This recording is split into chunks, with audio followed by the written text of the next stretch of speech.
My initial thought was, I'm not going to do this. You know, I don't know if I speak for all writers, but for myself, I know that I don't like to look at my old work. I tend to do everything I can not to open up old books. When I started, I was 29. I worked 7 years on this book. I couldn't bear to reread it. So in fact, I had not opened The Power Broker for 40 years since it came out. So for the first time in my life, I wrote what I felt was a kind of intimate letter to a stranger. It was probably the most bizarre act of writing I've ever been involved in. Things I put in were kind of anecdotes, ideas, memories. I wrote down a story about the original thing that happened that ignited the book for me, which was a wrong telephone call. I think I did find a typo, which sort of annoyed me.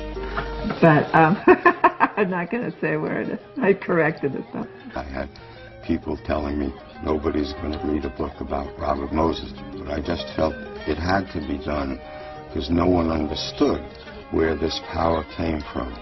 This novel was turned down by 17 publishers to begin with, and now, you know, in the great ironies of time, it's published in over 40 languages.